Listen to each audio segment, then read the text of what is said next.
Muy buenas tardes a todos. Gracias por conectarse con nosotros el día de hoy.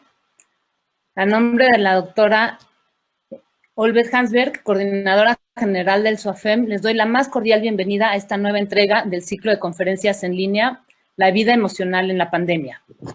El ciclo de conferencias fue organizado por el doctor David Fajardo Chica, investigador asociado al SOAFEM. Como siempre, contamos con el invaluable apoyo de la Casa de las Humanidades de la UNAM. Al igual que la UNAM, el SOAFEM no se detiene. Antes de iniciar, quisiera comentar que si tienen preguntas para el conferencista, por favor escríbanlas en el chat para ser contestadas una vez terminada la presentación. La pandemia de COVID-19 ha sido fuente de temores para todos. Estos miedos pueden tomar diversas formas, entre ellas el miedo al contagio, a la vulnerabilidad económica, al deterioro de la salud o al desorden social. A pesar de que las causas sean comunes, el miedo se vive de manera muy personal.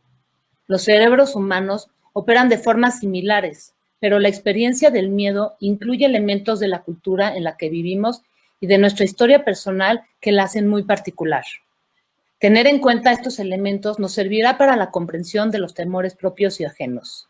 El día de hoy, la doctora Melina Gastelum Vargas nos presentará una visión compleja del miedo y de cómo nos afecta a todos en las cualidades del miedo en la pandemia. Melina es profesora de la Facultad de Filosofía y Letras y profesora de Filosofía en la maestría y el doctorado de Filosofía de la Ciencia en la UNAM. Es doctora en Filosofía de la Ciencia con especialidad en Filosofía de las Ciencias Cognitivas por la misma casa de estudios. Sus líneas de investigación son cognición situada, percepción directa, enactivismo, fenomenología, cultura material, artefactualidad, percepción y experiencia temporal, epistemología de las ciencias naturales y estudios CTS. Pues sin más preámbulo, Melina, te damos la más cordial bienvenida a este espacio. El micrófono está abierto para ti. Adelante. Muchísimas gracias, Katia. Pues bueno, primero, saludos a todos. Muchas gracias por estar atendiendo. Y pues en particular, muchas gracias a la SOAFEM y al equipo de la SOAFEM, a Olbeth Hansberg, a David Fajardo, a Katia y a Daniel, que hemos estado en contacto estos días. Y bueno, estoy muy agradecida de que me hayan invitado a este ciclo de conferencias, que siempre es muy interesante pensar desde nuestros lugares académicos los temas actuales, ¿no? Y pues sin duda hablar de la epidemia y del miedo y sus cualidades, que es el tema que voy a tocar, pues sin duda nos llega a todos. Entonces, yo en lo que voy a basarme el día de hoy es en las comprensiones que se han dado a lo largo de la historia acerca del miedo como una emoción, y voy a dar una visión dentro de los marcos situados de la comprensión de las emociones. Entonces, bueno, los objetivos que voy a tener van a ser, el primero va a ser pues caracterizar al miedo como una categoría emocional de una naturaleza que involucra diversas respuestas corporales, no una constante en todos los individuos. Un poco como lo mencionaba ahorita Katia en la introducción, es esta idea de ver por qué es que los miedos los vivimos de distintas formas y categorizar esas maneras en las que podemos comprender al miedo, con el objetivo de que nosotros podamos tener una mejor comprensión de qué nos ocurre y qué les ocurre a los demás que están a nuestro alrededor. Entonces, bueno, mostraré que además de que las estructuras cerebrales son importantes, en la ciencia cognitiva no debemos reducir todo a cómo operan esas estructuras, puesto que hay muchos elementos que también tienen un papel preponderante para que las reacciones emocionales, como el miedo, jueguen un papel importante. Algunas de estas formas son las experiencias previas, las situaciones particulares y la misma cultura en la que vivimos. Entonces, bueno, argumentaré que el miedo va a tener cualidades para cada individuo y que las va a interpretar de maneras diferentes, con mezclas particulares que en contextos como esta epidemia van a surtir efectos a través de los llamados sesgos cognitivos y pues veremos algunos ejemplos al respecto. Entonces, bueno, nada más como para empezar, que yo sé que han hablado en este ciclo ya mucho de emociones, pero siempre está bien dar unas definiciones iniciales para que nosotros comprendamos desde dónde estamos partiendo. Entonces, la emoción, pues es una experiencia subjetiva de orden afectivo que surge como respuesta a diversos estímulos, por la cual son valorados con el objeto para seleccionar una acción adecuada o la más adecuada, ¿no? No siempre tenemos un criterio de corrección fijo al generar una emoción. Otra vez es una experiencia híbrida, esto quiere decir que tiene un componente sensorial, uno perceptivo, uno cognoscitivo y uno intencional, de movimiento y agitación del ánimo. Esto es en el sistema afectivo y que puede ser similar a las sensaciones por estar dotadas de cualidad, intensidad y tonalidad, ¿no? Las sensaciones tienen siempre una cualidad que va a tener una particularidad para cada quien, una intensidad y un tono, ya sea positivo o negativo. Hay ciertas emociones que nos van a dar una afección positiva, otros una afección negativa, y en distintas circunstancias eso juega un rol para cómo vamos a actuar. También se va a parecer a la percepción, porque tiene un objeto casi siempre reconocible atrás de él. Se va a parecer también a los juicios, porque va a constituir una valoración apetitiva, que es potencialmente verbal. Y pues a las intenciones, porque involucran actitudes, motivaciones, deseos e impulsos. Entonces, como vemos, justamente las emociones son una parte de nuestra cognición fundamental y que va a mezclar muchas de las cosas que en la ciencia cognitiva estudiamos, ¿no? Por un lado la percepción, por otro la sensación, por otro los juicios, por otro la intencionalidad. Y todo esto va a tener una mezcla muy interesante porque se va a meter a cómo respondemos las tendencias de nuestro organismo para la acción, ¿no? Entonces, aquí viene esta segunda definición que va a tener que ver con la actividad fisiológica y los estados afectivos del sujeto, mientras que las emociones van a dirigir su atención a una característica o varias características relevantes del medio, siempre para actuar, justamente, ¿no? Entonces, bueno, también nada más por entrar en cómo se ha entendido que funcionan las emociones, vemos acá el punto de vista del sentido común, que se suele ver que, por ejemplo, si percibimos un oso, pues vamos a sentir miedo y vamos a tener una respuesta fisiológica. Pero entonces aquí entra una pregunta muy interesante que va a tener que ver con cómo es que se siente ese miedo y cómo tenemos respuestas fisiológicas. Perdón. Entonces, el punto de vista de James Lange, que fue uno de los primeros que estudió esto, justamente puso atrás la respuesta fisiológica. Para él, primero percibimos un oso, tenemos la respuesta fisiológica y entonces sentimos miedo. Entonces, esto nos lleva a pensar que cuando sentimos el miedo, en realidad ya actuamos, ya tuvimos una respuesta fisiológica. Luego, Cannon Barth se dio justamente cuenta de que las dos cosas ocurrían de manera simultánea. Y en la psicobiología actual, justamente se ven estas tres opciones, estas tres etapas como un ciclo continuo entre todas, en las que no podemos diferenciar exactamente cómo es que ocurre. No es que podamos categorizar en cajas negras cómo se va dando la emoción. Bueno, entonces otro tipo de explicaciones que hemos tenido es el de Antonio Damasio en este libro maravilloso que es Buscando a Spinoza, en el que él va a categorizar las emociones en emociones basales que van a tener que ver con cómo nuestros procesos metabólicos influencian nuestros reflejos y cómo los regulan. Un ejemplo de ello es cuando estamos entusiasmados o animados o cuando estamos con desánimo. Son emociones que están, digamos, de fondo en nuestro estar en el mundo, en nuestro ser en el mundo, y las tenemos ahí y con ese filtro es que interactuamos con el mundo.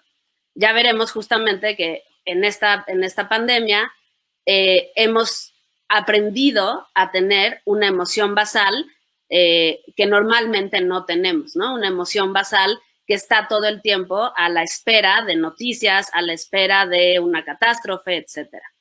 Luego van a estar las emociones primarias, que se han categorizado como estas 6, que es ira, miedo, tristeza, sorpresa, disgusto y alegría. Y estas se comparten en todas las sociedades humanas. Ahora vamos a ver que no están así, sí están de fondo en todas las emociones, pero vamos a ver un poco más adelante que esta noción se ha refinado mucho. Y luego van a estar para Damasio las emociones sociales, como la simpatía, la vergüenza, la culpa, el orgullo, los celos, la envidia, la admiración y el desprecio, que van a tener que ver justamente con la cultura en la que vivimos, con cómo nos relacionamos con los demás, con el tipo de interacciones que tenemos y no solamente con un estímulo y nuestra respuesta. Entonces, Damasio mismo tiene una hipótesis que vamos justamente a analizar un poquito, porque va a tener que ver con estas componentes que les mencionaba al principio, que juegan un rol importante cuando caracterizamos a las emociones. Entonces, esta hipótesis se llama la hipótesis del marcador somático, y justamente lo que Damasio se va a dar cuenta es que las decisiones producen una reacción emocional que es subjetiva y somática, que se va a traducir en reacciones musculares, neuroendocrinas o neurofisiológicas y electrofisiológicas, ¿no? Como el ritmo cardíaco, la sensación de dolor, el calor, el cosquilleo en alguna parte del cuerpo. Y esta respuesta se va a asociar con una consecuencia. De manera que cuando tenemos esa experiencia, digamos, una picadura de una abeja o que alguna vez nos hemos topado con una rata, si nos dan miedo las ratas, etcétera, nuestra emoción, nuestra reacción fisiológica en ese momento se nos va a quedar guardada somáticamente, por eso es en el cuerpo, por eso se llama somático, marcador somático, de manera que cuando volvamos a tener una experiencia similar, esta se va a repetir. Y esta se va a repetir en el cuerpo, que puede ser de una manera agradable o desagradable. También podemos tener marcadores somáticos positivos. Siempre se suelen poner de ejemplo como los más negativos porque los tenemos más claros, pero también los positivos se marcan en el cuerpo. Y esto es muy interesante porque entonces lo que ocurre es que cuando volvemos a tener experiencias similares, tenemos una evaluación muy rápida de la situación basada en esa información que tenemos de alguna manera guardada en nuestro cuerpo, en nuestra memoria corporal, y entonces evaluamos rápidamente la situación para decidir con esas experiencias previas atrás. Entonces, bueno, esta idea de los marcadores somáticos, justo la idea es que proporcionan señales inconscientes que contribuyen a la toma de decisiones sin que los sujetos puedan explicar la razón de su estrategia, ¿no? Entonces, en los que veíamos anteriormente de la manera en la que reaccionamos, justamente los marcadores somáticos que están probados por Antonio Damasio con experimentos y demás, nos van a indicar que justamente nuestro cuerpo es el primero que va a reaccionar y viene después, en muchos casos, nuestra operación de algún sentido cognitivo, mental, de asociar lo que está pasando a una emoción. Entonces, la toma de decisiones es en todo momento asistida por procesos emocionales y va a tener que ver con estas señales que vienen del cuerpo, que van a tener que ver con varias partes del cerebro y del cuerpo que van a formar parte de esta respuesta. Entonces, bueno, tomando como referencia, porque es un cuento precioso y perturbador, La Migala, de Juan José Arreola, justamente el terror y el horror son unos síntomas del miedo que el personaje siente. Y asociamos el horror a la confrontación con el objeto del miedo y el terror a la contemplación y expectación de algo que no sabemos si realmente está o no está, de algo que puede ocurrir o no ocurrir. Entonces, justamente estos síntomas del miedo, el horror y el terror, los podemos ahora llevar muy claramente a las situaciones que estamos viviendo, ¿no? Por un lado, tenemos la confrontación de cifras, estadísticas, incluso personas que hemos conocido o que conocemos, que han tenido en alguna etapa la enfermedad del COVID-19 y nos hemos confrontado con eso directamente. Y por otro lado tenemos el terror de tenerlo ahí presente y nunca saber en qué momento va a llegar, ¿no? Entonces, vamos a ver entonces que todas estas formas en las que el miedo se puede presentar pueden ser una mezcla entre el mundo que nos rodea y también nuestra imaginación. Y esto nos va a provocar distintas reacciones, ¿no? Una de ellas puede ser la huida o la parálisis, pero veremos entonces por qué ocurre esto, ¿no? Entonces, una cosa importante es que solemos pensar que el miedo es algo contra lo que debemos luchar para hacer cosas, ¿no? Como esta foto, ¿no? Tirarnos un clavado desde ese acantilado. Yo creo que yo jamás me vería tirándome de una altura así, pero bueno, él claramente lo está haciendo y tiene que enfrentar un miedo. Entonces, desde pequeños nos dicen, bueno, tú tienes que enfrentar tus miedos para poder hacer las cosas, ¿no? Tienes que quitártelos. Y algo que sí me gustaría decir es que el miedo no se quita, ¿no? El miedo está ahí y de hecho es una herramienta evolutiva que tenemos cognitivamente para enfrentarnos y movernos en el mundo, ¿no? Entonces, nos permite reaccionar y actuar de varias maneras que pueden ser diferentes en momentos cruciales, como este que estamos viviendo, y claramente la cualidad de las cosas cambia cuando tenemos una emoción como el miedo y nos permite reaccionar. Entonces, lo que vamos a ver es justamente cómo ocurre. Entonces, bueno, como veíamos, una de las personas que definieron el miedo como emoción primaria fue Charles Darwin, que además de escribir El origen de las especies, que ya sería suficiente, ¿no? Como hito en la ciencia, escribió otro libro que se llama La expresión de las emociones en los animales y el hombre. Entonces ahí es donde él plantea estas 6 emociones básicas que habíamos mencionado, ¿no? La alegría, el disgusto, la ira, el miedo y la sorpresa y la tristeza. Y justamente las va a explicar como acciones debidas a la constitución del sistema nervioso, con independencia de la voluntad y en cierta medida también de los hábitos, en las cuales podemos encontrar patrones de gestos corporales identificables. Este es el punto de partida, ¿no? de situar a estas emociones como básicas. Entonces, para Darwin, el miedo es una emoción que es necesaria y que tiene un papel adaptativo crucial, pues permite a los individuos de una especie reaccionar y evitar a depredadores o a otras circunstancias peligrosas de su entorno. Entonces, estas 6 emociones básicas que ya mencionamos tienen siempre un extremo, ¿no? Entonces, por ejemplo, la tristeza en su extremo lleva a la depresión, la ira a la agresión sin provocación, el placer a la adicción, el miedo, que es lo que estamos hablando ahora, es a la ansiedad, al pánico o inclusive a las fobias, y la preocupación a desórdenes de ansiedad, ¿no? Que se va a mezclar mucho con estas. Entonces, bueno, la búsqueda para localizar el miedo en el cerebro, que es importante recalcar que hay como una tendencia a buscar dónde en el cerebro están las cosas que nosotros podemos hacer cognitivamente, y bueno, se ha dado desde hace varios años. Entonces, la primera vez que la amígdala se asoció al miedo fue en la década de los 30, cuando estos 2 científicos, Kluver y Clancy-Busse, removieron, lo cual ahora sería éticamente reprobable, pero en aquel entonces se podía hacer, removieron los lóbulos temporales de unos macacos rhesus.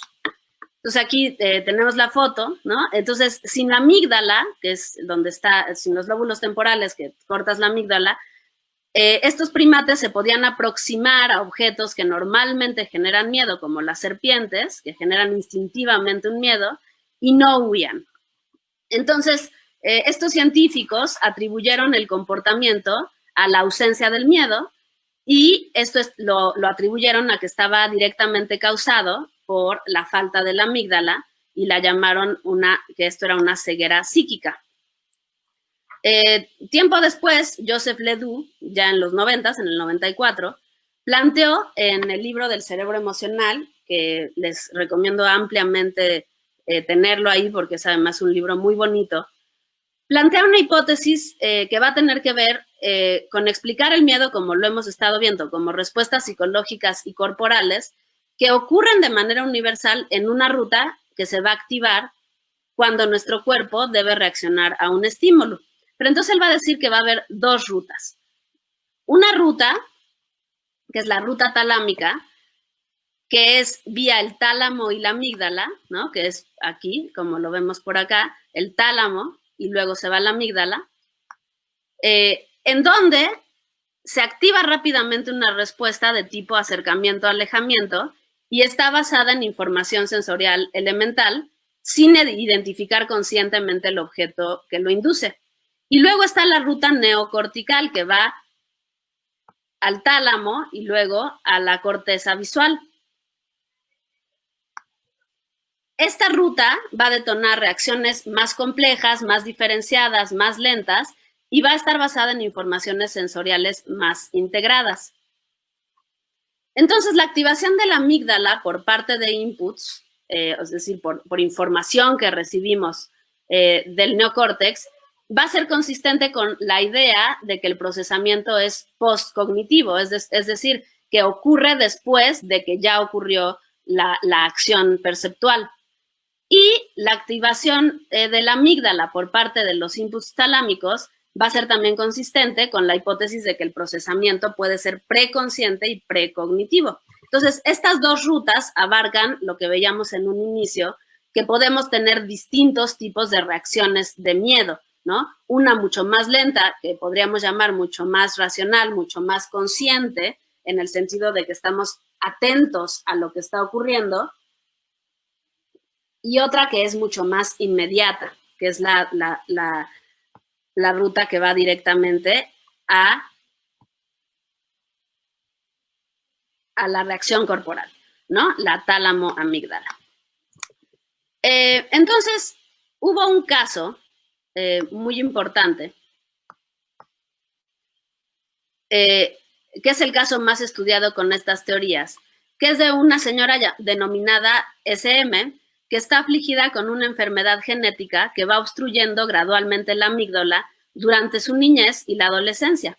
Y esta enfermedad se llama Urbach-Witt. No sé si lo pronuncio bien, pero se llama así.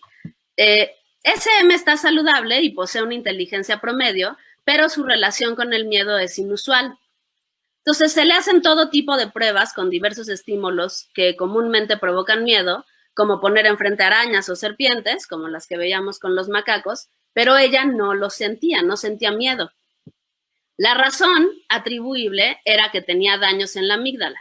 Entonces, con base en ello y en la evidencia recolectada por Joseph Ledoux, la opinión general era que el centro del miedo en el cerebro es la amígdala. Pero entonces, algo curioso se descubrió en experimentos que se siguieron haciendo con SM. Se encontró que podía sentir miedo viendo posturas de cuerpos en otras personas y también podía escucharlo en las voces de los demás. Además, se encontró que sentía terror si se le pedía que respirara aire cargado con más dióxido de carbono sin la cantidad adecuada de oxígeno. SM entraba en pánico. Y esto llevó a ver que SM sí podía sentir miedo a pesar de los daños en la amígdala.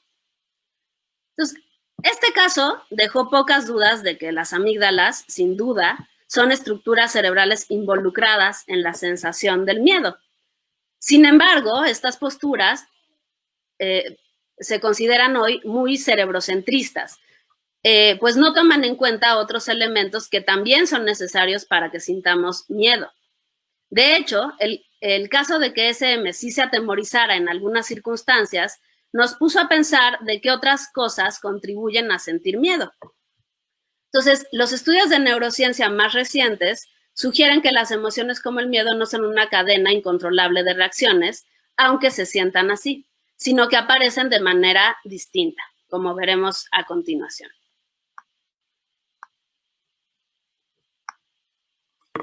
Entonces, uno de los trabajos más importantes después de estos descubrimientos tienen que ver con estudiar a las emociones en el sentido de cómo podemos nosotros adivinar qué hacer en un momento dado y cómo poderlas controlar. Entonces, Lisa Feldman Barrett, que la están viendo ahí en pantalla, en este libro que también es muy, muy interesante, que se llama How Emotions Are Made, justamente ella va a ver y va a analizar con muchos experimentos y con muchas pruebas que hace en todo el cuerpo, que las emociones como el miedo no están alambradas en el cerebro y listas para ocurrir, sino que se van a producir a libre demanda. Entonces, como resultado, vamos a tener mucho más control sobre el miedo de lo que nosotros creemos. Entonces, lo que ella va a plantear es que hay 3 componentes principales en entender las emociones como el miedo, que van a tener que ver con nuestro cuerpo, con nuestro entorno y con las experiencias pasadas, ¿no? Que como ya habíamos visto, las experiencias pasadas en las emociones siempre van a formar una parte crucial de cómo sentimos el día de hoy las emociones. Entonces, el cuerpo va a sentir todas las sensaciones que nos ocurren, como los latidos cardíacos, la temperatura, cualquier dolor estomacal o sensación de estar incómodo, y le va a dar al cerebro las señales de lo que está ocurriendo y lo que necesitamos hacer. Entonces, ese es el primer componente, el cuerpo. Lo que ya vimos durante la charla hasta ahora es lo que le ocurre al cuerpo. Pero después vamos a tener el ingrediente 2, que es crucial y que ahora vamos a ver que es muy importante, por ejemplo, en cómo vivimos hoy las emociones como el miedo, que es el entorno. Y esto se va a referir a las sensaciones provenientes del mundo, ¿no? Entonces, todo lo que vemos, oímos, olemos, probamos, saboreamos y tocamos en un momento dado va a influir en lo que nuestro cuerpo se dispone a hacer y las señales de las que obtenemos un sentido para actuar al momento siguiente, lo cual además va a influir en nuestras emociones y en cómo se van a guardar. Y el tercer componente es justamente nuestras experiencias pasadas, que va a ser un factor crucial para ver la manera en que predecimos con nuestro cuerpo y nuestro cerebro. Entonces, estas emociones pasadas vamos a tenerlas ahí, como el ejemplo que ponía de la abeja que nos picó. Entonces, la siguiente vez que veamos todas esas sensaciones van a venirse a como nos sentimos en aquel momento y nos vamos a comportar en este momento actual como nos comportamos entonces, ¿no? Entonces nos alejaremos corriendo probablemente, o a lo mejor gritamos, o a lo mejor nos paralizamos, ¿no? Esa puede ser cualquiera de estas reacciones, aunque en realidad nada nos asegura que esta situación de que nos vaya a picar se vaya a repetir.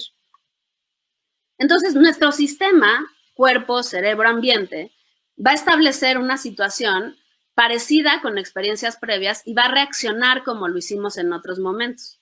Y esto va a ocurrir con todo, ¿no? Con una cosa tan simple como una picadura, como con miedos más complejos, como la pérdida de los seres queridos o la visita a algún lugar particular, ¿no? Y además se pueden mezclar con muchas otras emociones, no es que ocurran encajonadas estas emociones, siempre hay una mezcla de ellas. Otro teórico que habló de esta valoración corporizada fue Jesse Prince, que trabaja las emociones justamente como percepciones simples de nuestros cambios corporales. Entonces, él lo que va a decir es que las emociones están calibradas para asuntos de interés que tenemos en el ambiente y se van a calibrar, él va a decir, por archivos de incitación innatos cuyos contenidos se van a definir culturalmente. Entonces, la cultura puede alterar esos patrones corporales de respuesta. Entonces, tanto Lisa Feldman como Jesse Prince van a estar de acuerdo en que si bien hay una cosa biológica, una forma biológica en la que las emociones ocurren y tenemos los órganos para ello, la cultura va a formar parte importante de cómo se van moldeando estas emociones. Entonces, aunque tenemos este tipo de 6 emociones básicas, que algunos dicen que son 14, otros dicen que son 20, estas emociones van a estar siempre moldeadas por la cultura y por los entornos en los que vivimos. Entonces va a aportar huella de lo innato y huella de lo adquirido. Entonces, otra vez, como siempre vemos estas dicotomías que se presentan en el pensamiento de los seres humanos y cómo tratamos de sobrepasarlas, cómo tratamos de ver que en realidad es un imbrincado de cómo se va desarrollando la naturaleza con la parte cultural. Y bueno, uno de los libros que es de cuáles son las emociones básicas, que está en Cuadernos de Crítica de la UNAM. Y este es el otro, que es The Emotional Construction of Morals. Entonces, bueno, estas posturas corporizadas, situadas, nos van a mostrar que a pesar de que estas estructuras cerebrales son importantes, desde la ciencia cognitiva no las debemos reducir, los comportamientos no los debemos reducir a cómo operan en nuestro cerebro, porque hay muchos otros elementos que son cruciales, y cuando digo cruciales me refiero a que sin ellos no podría ocurrir. Entonces, bueno, ya vimos las experiencias previas, las situaciones particulares y la cultura misma. Entonces, bueno, sin duda, el miedo, como vemos, va a tener distintas cualidades que cada individuo va a interpretar de maneras diferentes y van a tener mezclas particulares de estos elementos que ya mencionamos. Ahora, llevando toda esta información al punto más importante de esta charla, que es la epidemia que estamos viviendo en el 2020, nos podemos preguntar, ¿no? ¿Cómo está el cuerpo, el entorno y las experiencias previas de cada uno? Hay miedos normales, hay miedos imaginarios, hay que adaptarse a este miedo que estamos viviendo.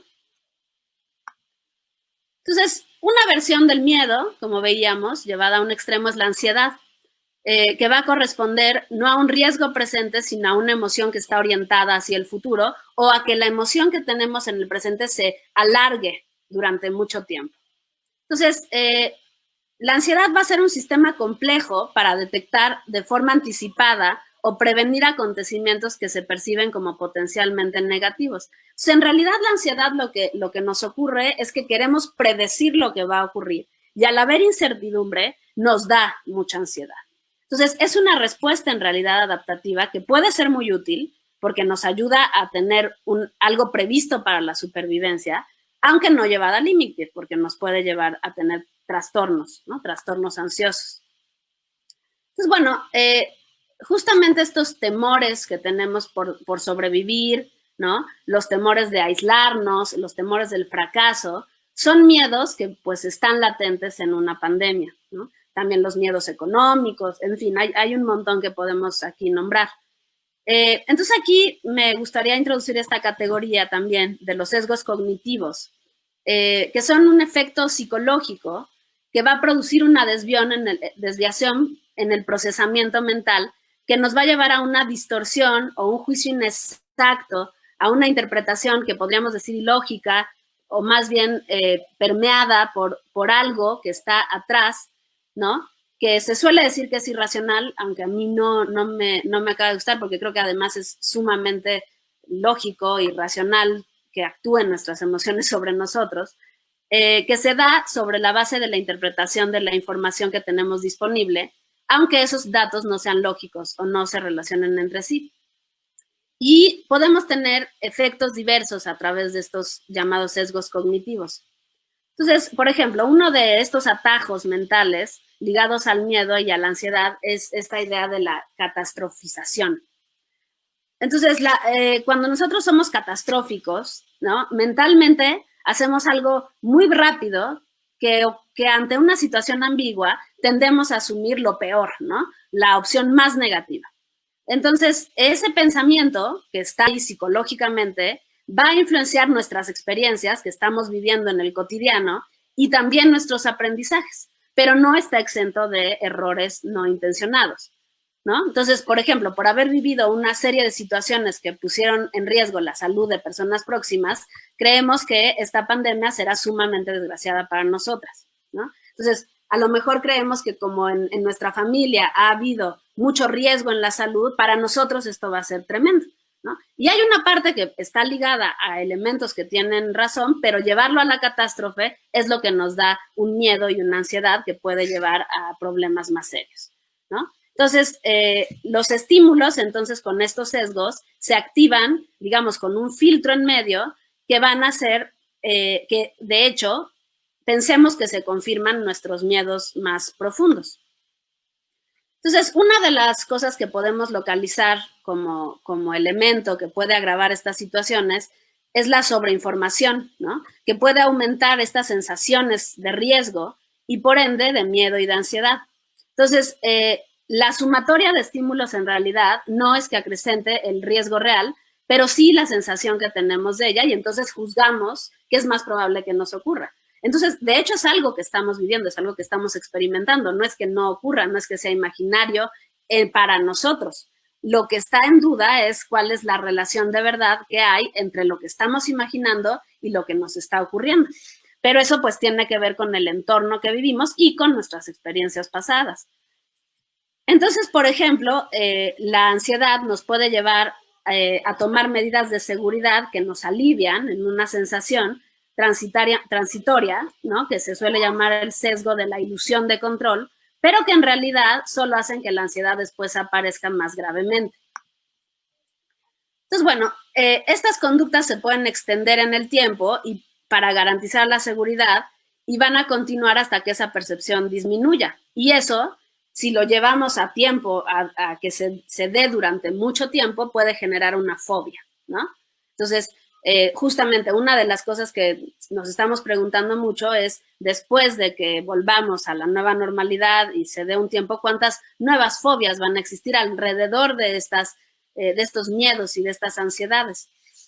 Entonces, bueno, la actuación de estos sesgos ante noticias sobre la pandemia va a mantener intactos los mecanismos que ya vimos y los hábitos que se desarrollan para reducirlo, que muchas veces, paradójicamente, pueden aumentarlo, ¿no? Entonces, estar dándole una retroalimentación positiva a este tipo de pensamientos en donde nada más estamos llevando hacia la ansiedad la información que recibimos, nos va llevando a aumentar el miedo y la ansiedad. Si hacemos eso, se generalizará la percepción de inseguridad, lo cual nos va a hacer sentir aún más vulnerables. Y en el sentido contrario, si nuestros sesgos minimizan el peligro, podrían hacernos pasar de desconfiados, ¿no? Salir sin ninguna precaución, ¿no? No importarnos si vemos a otras personas, abrazarlas, etcétera, ¿no? Entonces, un ejemplo sería no considerar importante las recomendaciones de la autoridad sanitaria e incumplirlas, ¿no? Bueno, entonces, en suma, los sesgos pueden ser responsables de cómo sobrellevamos nuestros mecanismos innatos para la supervivencia. Y a su vez, pueden no adaptarse a situaciones nuevas y llevarnos a desarrollar malos hábitos de cuidado y seguridad que pueden ser catastróficos o minimizantes. Pues bueno, la gran pregunta sería entonces, bueno, ¿y cómo actuamos, no? ¿Qué podemos hacer? Entonces, bueno, creo y creemos varios que hemos estado conversando sobre estos temas, que pues hay que actuar con responsabilidad, tranquilidad y precisión, ¿no? La sobreinformación puede aumentar una sensación de riesgo y por ende de miedo y de ansiedad, y esta sumatoria de estímulos pues no va a acrecentar el riesgo real, pero sí la sensación de amenaza, ¿no? Entonces, los ataques de ansiedad, si nosotros vemos aquí los síntomas, ¿no? En los manuales de medicina se suele decir que un ataque de ansiedad son personas que tienen por lo menos 4 de estos síntomas, ¿no? Que están aquí. Entonces, si ustedes se fijan, los síntomas del COVID tienen varios que se parecen, ¿no? La molestia del dolor torácico, la sensación de asfixia, ¿no? Náuseas y malestar estomacal, palpitaciones, frecuencia cardíaca, latidos cardíacos, sudoración, ¿no? Etcétera. Entonces, también es muy bueno tener claro, y yo sí creo que la información es una manera de que uno pueda tener claridad en cuando se siente de una manera o de otra para justamente poder tomar las cosas con más serenidad y con más tranquilidad, y darse cuenta que pensar de esta manera y pensar en los síntomas del COVID muchas veces nos lleva justamente a ansiedades y sensaciones muy fuertes de miedo, y entonces sentimos que ya estamos enfermos, ¿no? Y esto retroalimenta la ansiedad, porque como vemos, sentimos que tenemos los síntomas que se parecen a los de la ansiedad, pero también se parecen a los del COVID, y entonces entramos en un juego. Yo con varias personas, no sé, seguro les ha pasado que hemos hablado estos días vía electrónica, todo el mundo dice, hoy desperté con COVID, ¿no? Hay una sensación de ansiedad todo el tiempo de que ya lo tienes, de que te va a dar, etcétera. Entonces me parece que justamente, ¿no? Tener en cuenta lo que estamos viviendo y lo que estamos ocurriendo nos da una posibilidad de serenidad y de tranquilidad que nos puede llevar a un sesgo cognitivo positivo, un sesgo cognitivo en el que nos tranquilicemos nosotros mismos, ¿no? Justamente con este tipo de categorizaciones. Entonces, bueno, también podemos ver que los seres humanos en el entorno, en este elemento que también hablábamos al principio, estamos muy influidos por los demás y pues estamos muy sintonizados para monitorear lo que los demás hacen, ¿no? Entonces, también usamos mucho lo que otras personas hacen como otro atajo mental, también es otro sesgo cognitivo, para decidir cuál sería el comportamiento adecuado, ¿no? Y este mecanismo lo usamos en muchísimas cosas. Entonces, también, si vemos a una persona con una actitud muy precautoria, ¿no? Como lo vimos al inicio de la epidemia, ¿no? Como a copiar demasiado papel de baño, casi lo más natural es hacer lo mismo, ¿no? Porque pensamos que de alguna manera esa persona tiene más información que nosotros y que por eso lo está llevando a actuar de esa manera. Entonces, este es otro sesgo que podemos localizar. Entonces, bueno, para cerrar, podríamos decir que el miedo, pues está ahí, ¿no? Y las formas de miedo están ahí todo el tiempo. Y ya vimos que además es algo que necesitamos para muchas cosas. Y por eso la información justa, creo yo, es el primer gran antídoto, ¿no? Para sobrellevar esta pandemia de nuestro comportamiento. Y debemos enfocar entonces nuestra atención en la información experta, ya que eso nos puede ayudar a reducir riesgos reales y protegernos. Entonces, pues hacer de más no trae mayores beneficios y por supuesto no hacer nada también tiene consecuencias muy negativas para nosotros y los demás. Y pues muchas gracias por su atención. ¿No? Gracias por esta excelente conferencia, por aclararnos algunos temas, pero sobre todo por ponernos a pensar sobre cómo enfrentar los miedos, ¿no? Entonces, tenemos algunas preguntas, como hemos acordado, yo te las leo, tú las contestas y las personas que quieran seguir preguntando, adelante los micrófonos. Bueno, yo las leeré con muchísimo gusto. Empezamos con Dan Sobres. ¿Hay algunos comportamientos que pueden influir en la actividad cerebral que ocurre cuando tenemos un miedo paralizante? Sí. De acuerdo a lo que estuvimos viendo, cuando ocurre un miedo, hay una activación muy fuerte de varias áreas del cerebro y eso lo que hace es que se dé una serie de impulsos eléctricos que conforme van siendo cada vez más comunes, ¿no? O que se repiten, pues esos circuitos se van mielinizando más y se va dando una conexión más rápida. Esto se debe a un fenómeno que se llama la plasticidad cerebral. Entonces, digamos que los axones de las neuronas, que son los cablecitos que llevan los impulsos eléctricos, pues se vuelven más rápidos cada vez. Esto se le suele llamar, se facilita sinápticamente la transmisión. Entonces, conforme repetimos un miedo, si ese miedo nos paraliza, lo que está ocurriendo es que se está lanzando muchísimos neurotransmisores. Uno de ellos es la dopamina y ese neurotransmisor, cuando tenemos el estímulo, va a dar otro tipo de neurotransmisores, como uno que se llama el aminobutírico, que se le dice GABA, como en la jerga de neurotransmisores, y entonces esas sustancias hacen que digamos, el cerebro cada vez que hay este tipo de estímulos reaccione de la misma manera, ¿no? Entonces, digamos que sí, nuestro cerebro se va adaptando a los estímulos que vamos teniendo a lo largo de la vida. Entonces, si nuestra reacción ha sido paralizarnos, cada vez que tengamos ese tipo de estímulos, nos vamos a paralizar. Es importante decir que esto no quiere decir que sea determinista, ¿no? O sea, que siempre que ocurra va a ser así. Sin embargo, es más fácil que ocurra de esa manera debido a nuestras experiencias pasadas. Entonces, cuando se requiere hacer un cambio para reaccionar de otra manera, es cuando se tienen que hacer, pues eso, terapias, ¿no? Conductuales, de comportamiento. Pero sí, o sea, sí hay un cambio que va ocurriendo en el cerebro. Y por eso se dice que cada cerebro es único, ¿no? Porque si bien tenemos las mismas partes biológicas, el cómo y cuándo se activan unas y otras, pues depende mucho de nuestra vida, ¿no? De nuestra vida y las experiencias que vamos teniendo. Ok, continuamos ahora con la siguiente pregunta de Julieta Lomelí. Dice, los sesgos cognitivos tienen una base orgánica o solo una base psicosocial?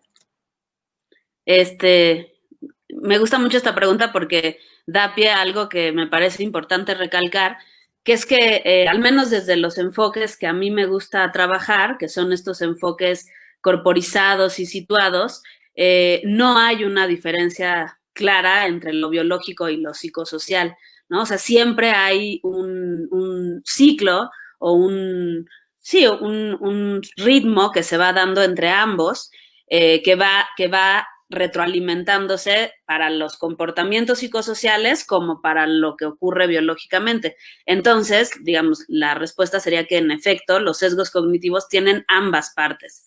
Que pasa un poco como la pregunta anterior, ¿no? Conforme se van repitiendo las conductas, biológicamente se van marcando unos caminos neuronales y corporales. Recordemos que también es cómo nos movemos, si no nos movemos y si nos movemos, y cómo nos enfrentamos a las situaciones del mundo. Y eso provoca, a su vez, una actitud psicosocial que se retroalimenta con lo biológico y así, ¿no? Sucesivamente.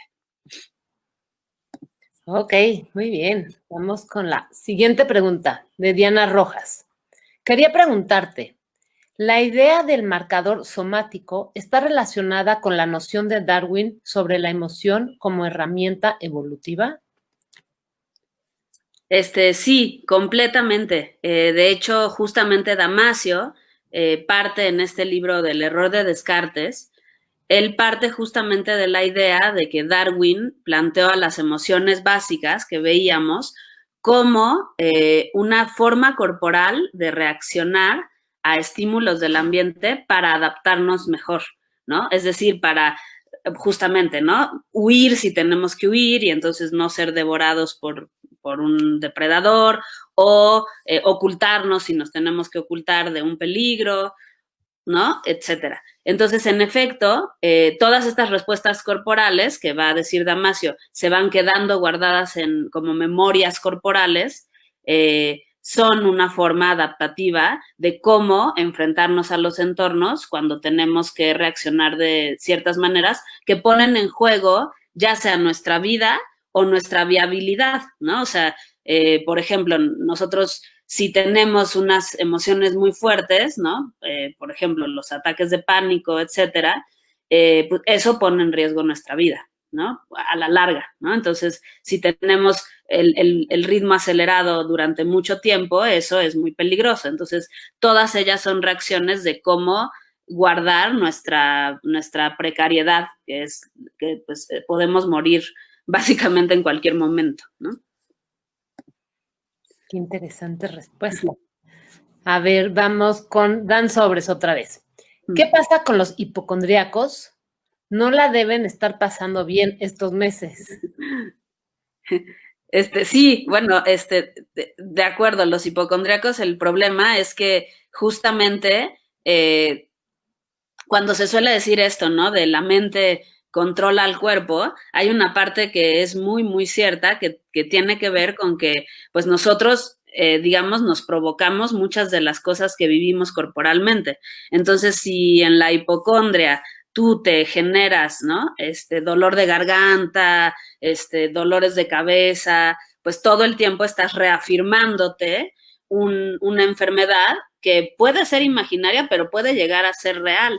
Yo recuerdo en mis cursos de neurociencia cognitiva que nos ponían unos ejemplos que a mí me impactaron muchísimo, de personas que por imaginarse durante un tiempo muy prolongado y creerse durante tiempo muy prolongado que habían sido quemados, les salían llaguitas en la piel, ¿no? Entonces sí, o sea, hay una parte que podemos nosotros sin duda llevar nuestro cuerpo a límites pues que tenemos que tener cuidado, ¿no? Porque sí nos puede poner en peligro. Qué terrible. Sí. Qué cosa tan terrible. Bueno, la siguiente pregunta es de Diana Rojas. Dice, Melina, gracias, bueno, por tu conferencia. El miedo es una emoción muy interesante. Eh, ¿Qué opinas también sobre qué podemos hacer para evitar la catastrofización? Bueno, yo, sin ser experta, digamos, en este tipo de terapias o demás, sí creo que la primera parte siempre es identificarlo, ¿no? O sea, el problema de los sesgos cognitivos es que casi siempre son inconscientes, o sea, nosotros tenemos ese sesgo y actuamos con respecto a él sin darnos cuenta de que está ahí. Entonces, digamos, ¿no? Nosotros tendemos a catastrofizar la situación, pero no nos damos cuenta que lo estamos haciendo. Entonces, la primera etapa, digo yo, sería darse cuenta y decir, ah, ya ahorita lo estoy llevando a un lugar que no debería estarlo llevando. Y bueno, la siguiente, pues hay muchas técnicas, ¿no? En las que, repito, yo no soy experta, pero, por ejemplo, he leído que la meditación sirve muchísimo para, pues eso, para poner, pues, calma en la mente, ¿no? Y calma en las emociones, o al menos sirve para poder aprender a respirar de maneras que nos ayudan a calmarnos en momentos cruciales, que hay que tener cuidado, ¿no? Porque una cosa es aprender a respirar y otra es respirar e hiperventilarte, y entonces eso puede causar mayor ansiedad y mayor estrés, que ocurre mucho, ¿no? O sea, en los ataques de pánico muchas veces lo que ocurre es que la sobreoxigenación provoca un malestar que es corporal y que acaba haciendo que nos lleve a ir al doctor o al hospital sintiendo que nos puede dar un ataque cardíaco, por ejemplo, y es por la sobreoxigenación. Entonces, aprender a respirar en el buen sentido, ¿no? O sea, siempre hay que aprender a hacer las cosas pues con mesura y con gente experta, ¿no? Yo repito, eso es importante. Muy bien. Continuamos con la siguiente pregunta de Julieta Lomelí. Cuando tenemos una reiteración repetida del sesgo cognitivo, ¿se puede generar algún trastorno de personalidad? Y en el plano orgánico, ¿cómo funciona la amígdala? ¿Qué le pasa físicamente frente al pánico y estas distorsiones cognitivas? Sí, bueno, primero contesto la primera parte. Como trastorno de personalidad como tal, no es que estén catalogados así, ¿no? Recordemos que en el slang médico, pues hay un libro de enfermedades que están reconocidas y hay algunos trastornos de personalidad que están reconocidos y otros que no lo son como tal. Sin embargo, pues sí podríamos decir que tendemos hacia ciertos sesgos cognitivos y que con su repetición vamos generando un tipo de personalidad, ¿no? Creo que no lo llamaría trastorno, pero sí lo llamaría una tendencia, ¿no? Así como hay gente muy negativa, hay gente muy, muy optimista, ¿no? Hay gente muy catastrófica, hay gente, ¿no? Pues muy mesurada o muy escéptica, lo cual también es un sesgo cognitivo, ¿no? Dudar absolutamente de todo hasta que tenga yo la información relevante, que podría ser un sesgo cognitivo que para algunos es muy bueno, más bien te va generando un tipo de personalidad, ¿no? Y que hay momentos en los que esos sesgos cognitivos, de hecho, nos ayudan y hay otros en los que no, ¿no? Entonces, digamos, uniéndolo a una pregunta de las anteriores, es importante, pues primero eso, reconocerlos. Sheila Jasanoff ha hablado muchísimo de los sesgos cognitivos en el ámbito sociopolítico y son muy interesantes las cosas que ella dice y ahí, bueno, hay mucha literatura al respecto. En la segunda parte de la pregunta, pues lo que ocurre cuando tenemos este tipo de miedos es que la amígdala, como veíamos, manda impulsos tanto a la corteza frontal y temporal como a los circuitos motores del cuerpo. Y eso lo hace por medio de descargar neurotransmisores. El principal es el gamma aminobutírico o GABA, también el ácido glutámico, también la dopamina y, claro, la serotonina y la adrenalina.